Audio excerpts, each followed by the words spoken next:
The following was recorded during the COVID-19 pandemic through Zoom meetings in accordance with local health guidelines.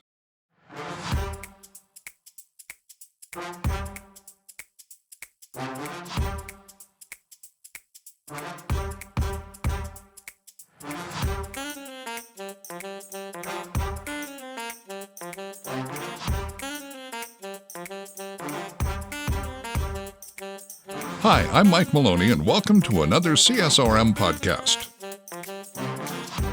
Today's episode is hosted by Dr. Greg Linville.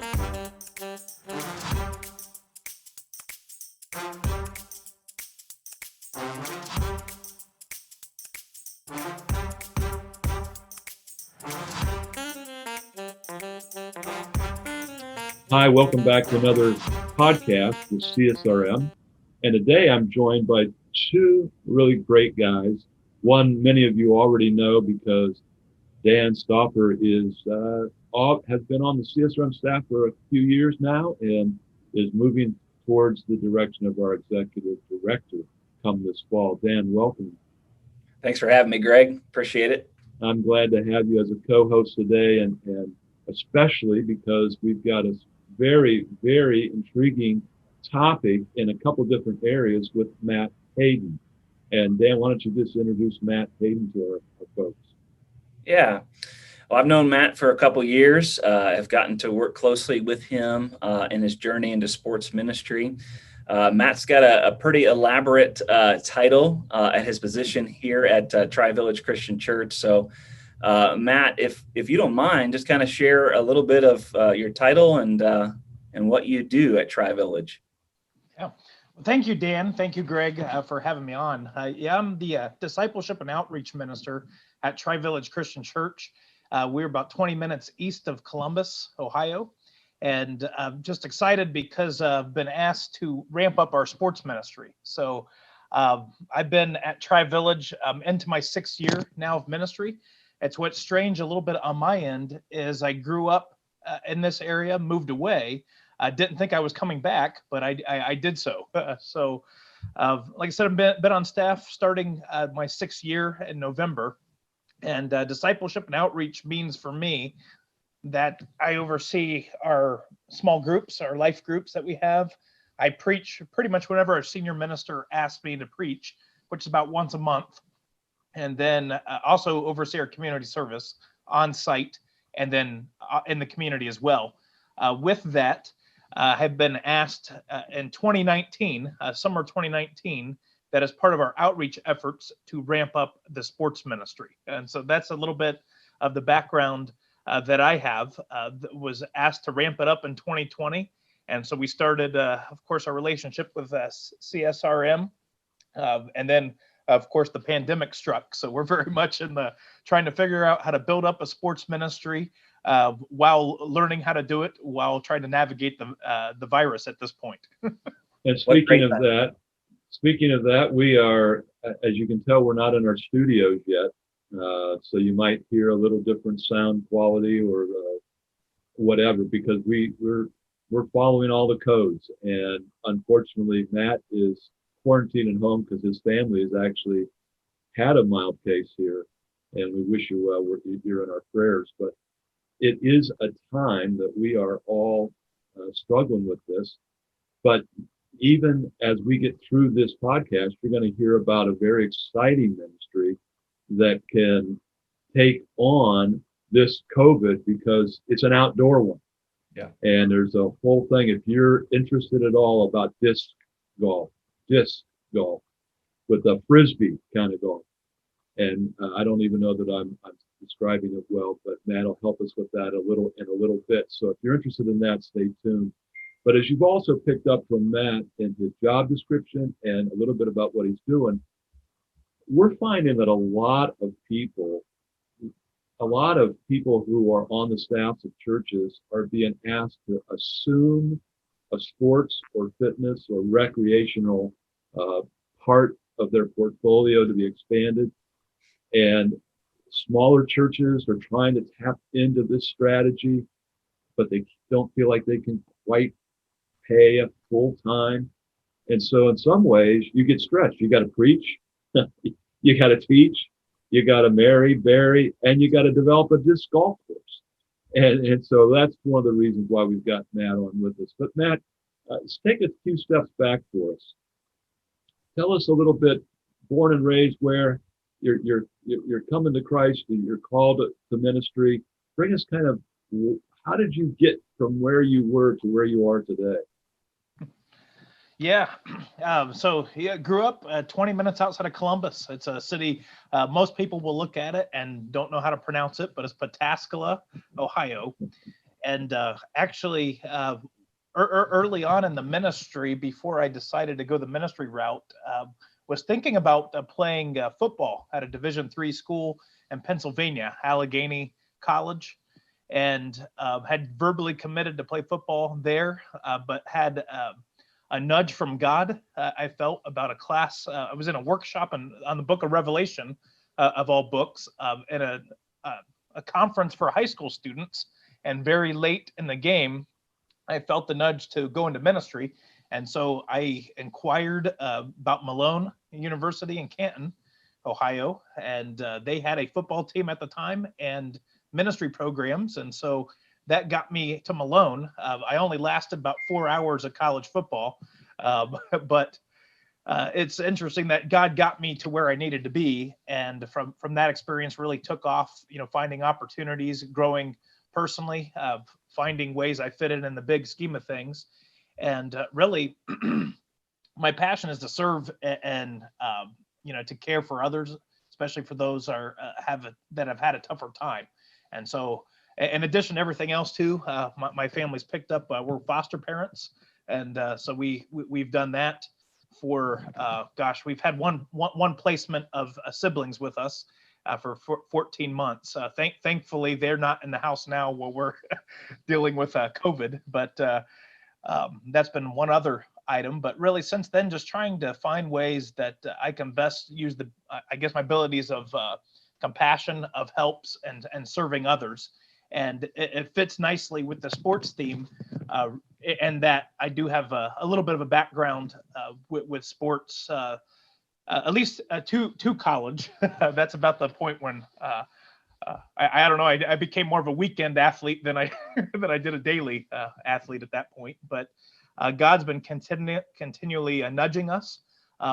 And the position I have at Tri-Village is very nice because I have the ability to do a variety, to teach, to preach, to serve, to do the community service, which I'm passionate about.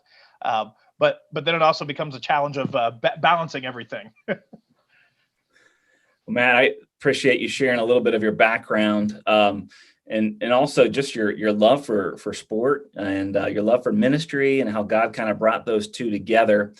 And I know, your leadership there, and we're so excited to hear about this, but your leadership there very recently decided to make this more of a formal ministry. Kind of catch us up to speed as to what you were doing kind of in the informal realm of sports ministry with rugby and things like that within your own community.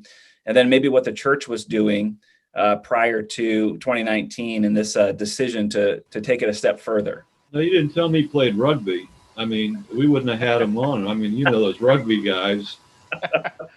Yeah. Well, rugby kind of fell into my lap with one of those. We have a community that started. This would have been, or this will be, right? We can still get to rugby season in the spring. 6 years for the high school program. There's a gentleman that played college rugby for fall and spring seasons when he was in college at Bowling Green State University. And he's from the area and is passionate about rugby. And so he started a high school club program. And that really took off. So this would be the sixth season coming up. So it really took off the first year. The rugby team actually won some games that they shouldn't have and connected with some students that weren't plugged in. They got some football players and other athletes, but it connected with a crowd that really wasn't plugged in. And so between some early success and connecting people, it really took off. And so I had just asked the head coach of the program, if you need anything behind the scenes, let me know. And some time went by and he came back and he said, well, Matt, I need an assistant coach for the middle school rugby program. And so I have been doing that along with our student minister here at Tri-Village. And so we have a rugby connection. We're actually looking at doing, part of our sports ministry would be also hosting a flag rugby league for 3rd through 6th grade. And we were actually in the works to doing that prior to everything shutting down. In fact, the meeting that we had to approve it was also the day that everything started shutting down in our area. But really kind of prior to the rugby connections, we've been blessed with a lot of resources where we're at. We have 46 acres on the church property.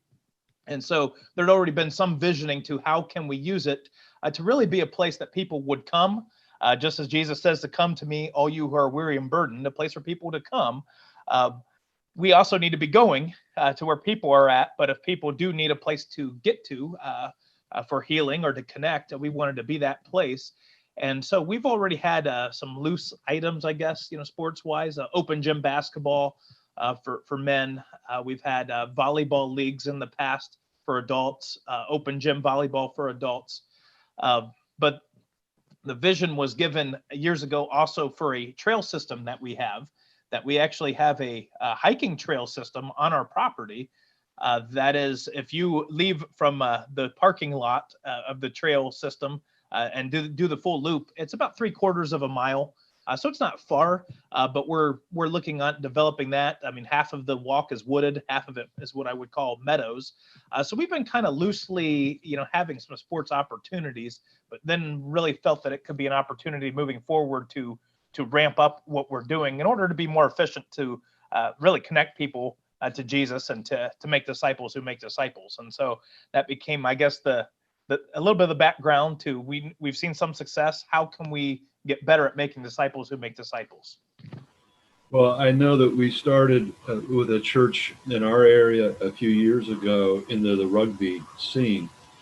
And it was described to me by a couple of the leaders of that they had come upon a group that was a drinking club that had a rugby problem. And,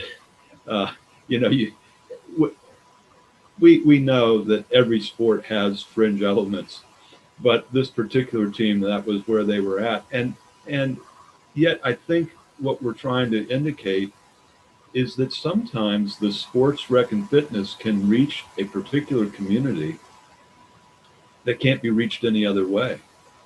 And when that group starts to think that a church cares enough to actually move into these areas, it really is a leg up. And that church also started a hockey team.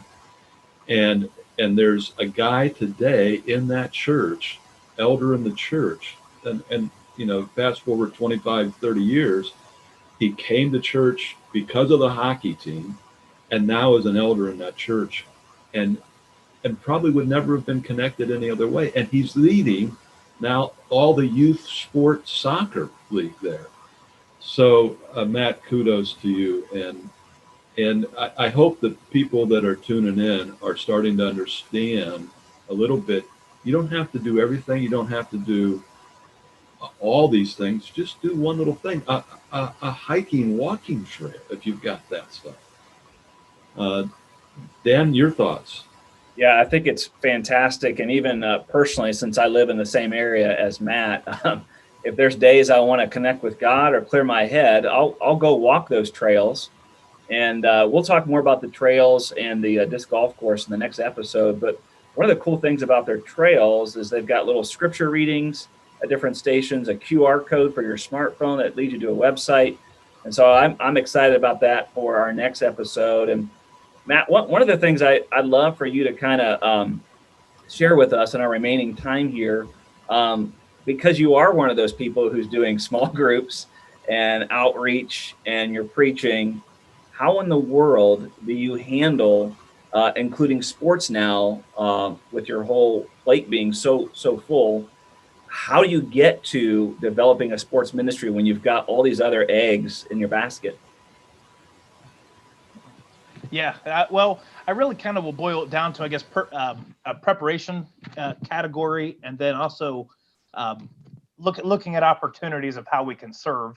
The preparation piece of it, I found early on, and I'm thankful that the consulting with CSRM has been great.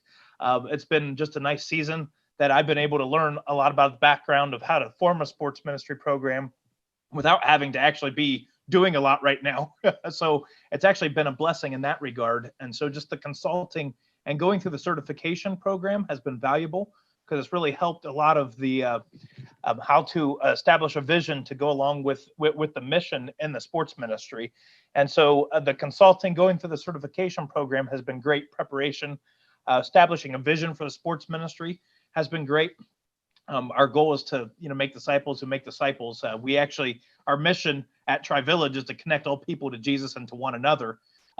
And so with that mission statement, that fits great into our sports avenue, is we really want to use sports as a way to connect people to each other, and then ultimately that they would connect to Jesus and become disciples of Jesus. I've found trying to establish a team that can help is vital. I'm in the very early process with this, but actually as we speak, I think the first formal meeting I will have after I break quarantine will be with my two sports ministry leaders. We're really just trying to get ahead of the game and see what we can do in 2021. Also, as part of preparations, I've figured also it's important to continue to learn and connect with others. It sounds like we'll get into this later, but we've got a lot of partnerships that I think it makes a lot of sense to connect with. For example, rugby is not something we created as a church per se, but Greg, as you mentioned, the rugby opportunity came along, and we've got many people from the church already coaching or serving. We've got athletes that are in our youth group that are playing. And so it's been just a natural fit for us to help serve, use it to build our relationship with the school district. While it's a club team, it's connected to a local school district. And so using that, the local YMCA has a nice facility, but also some connections that there's already been conversations of potentially partnering with like a flag football program. And so really using the connections that are already there. Sometimes we may not have to create something new, but use what's already there. So the preparation piece, but then also just kind of looking for opportunities. I think sometimes I've seen there's a danger with just, I've had people ask about like if we should do youth soccer leagues. And that's nice, but our community has a pretty good parks and recreation program already, and at least two other churches near where we're doing that have like versions of upwards soccer going on. And so for us, I'm not sure if that makes much sense. So look what's around us. We've got the 46 acres. So we've utilized that for hiking trails, a disc golf course. We've got the rugby connections. We do have a gym. And so there may be something, still establishing some ongoing opportunities for adults to participate. But see who we have as a leadership right now, who are volunteers, how they're gifted, and use the resources we have. We're also been trying to just be aware of community needs. For example, I've heard more and more in our community football becoming a little more hesitant for parents at a young age that might consider doing something that's flag football related. So hence we might be exploring hosting flag rugby or also potentially flag football, but we might be doing it in partnership with the YMCA through families that have indicated it's a need for them.